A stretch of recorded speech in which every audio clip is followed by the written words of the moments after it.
Telugu audio book ఛానల్కు స్వాగతం. అమరావతి కథలు. సత్యం శంకరమంచి. నిండుకుండ బొమ్మ. ఇది ఏనాటి మాట? క్రీస్తు శకం 1-2 శతాబ్దాల కాలం నాటి ముచ్చట. ఊరికి దూరాన దానయ్య తన గుడిసెలో చెప్పులు కుట్టుకుంటున్నాడు.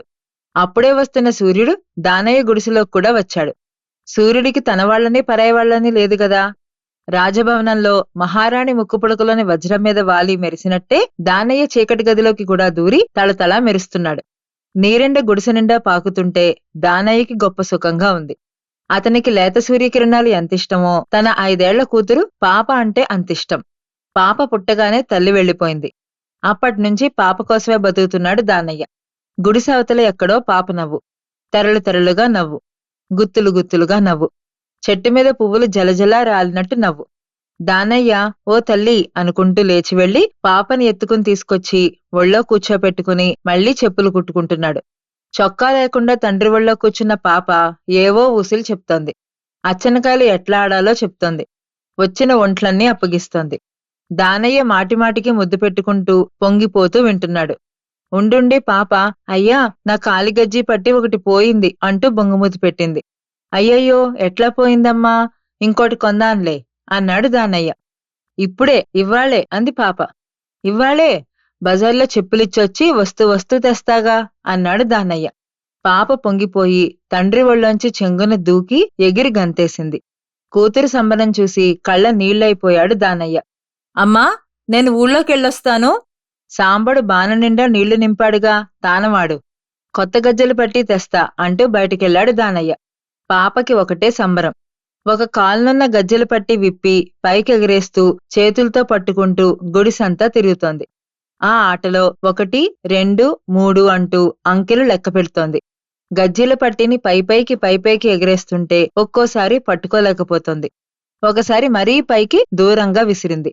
ఆ పట్టి 4 అడుగుల ఎత్తునున్న నీళ్ల బానలో పడింది. బానేమో ఎత్తు, పట్టి నీళ్ల అడుగునుంది.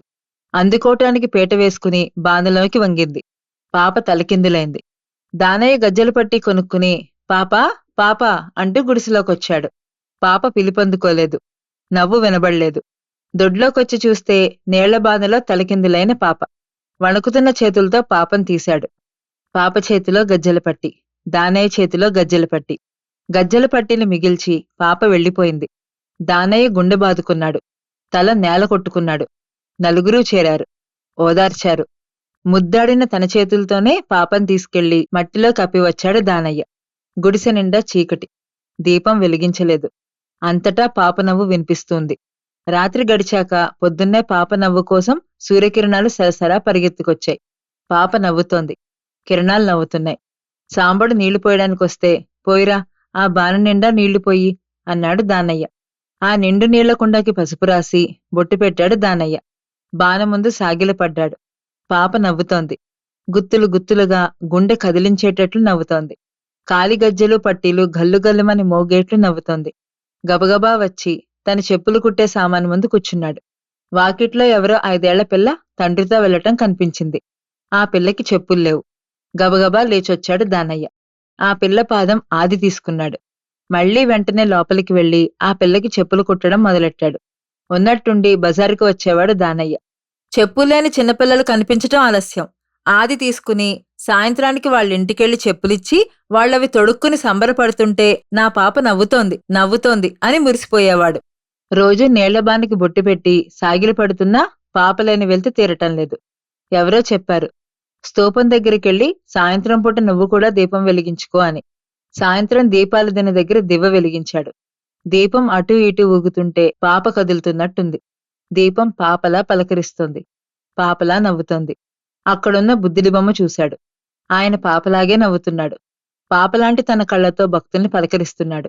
గుండె చల్లబడ్డట్టయింది దానయ్యకి. వచ్చిన వాళ్లంతా తలా ఒక పాదరాతి శిల్పం చెక్కించి స్తూపానికి వారి పేర ఇస్తున్నారు. తను ఒక బొమ్మ కానుకగా ఇద్దామనుకున్నాడు దానయ్య. కొంతకాలానికి కూడబెట్టిన డబ్బులు తీసుకుని ఓ శిల్పి దగ్గరికెళ్లి బుద్ధుడి గుడికి నేను ఓ బొమ్మనిచ్చుకుంటానయ్యా, ఈ డబ్బు తీసుకు చెక్కి పెట్టండయ్యా అన్నాడు. ఏ బొమ్మ చెక్కమంటావ్ అన్నాడు శిల్పి.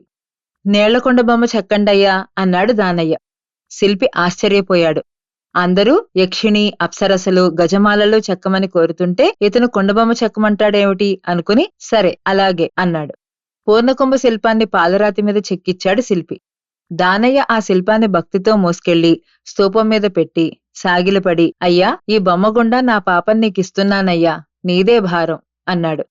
తర్వాత ఆ పూర్ణకుంభానికి సంపూర్ణ మానవత్వం అని, ప్రేమ కలసమని, ఇలా ఎన్నో అర్థాలు. ఇటీవల అమరావతి తవ్వకాల్లో బయటపడ్డ దాన శాసనాల ద్వారా ఓ చర్మకారుడు పూర్ణకుంభ శిల్పాన్ని కానుకగా ఇచ్చినట్టు తెలుస్తోంది.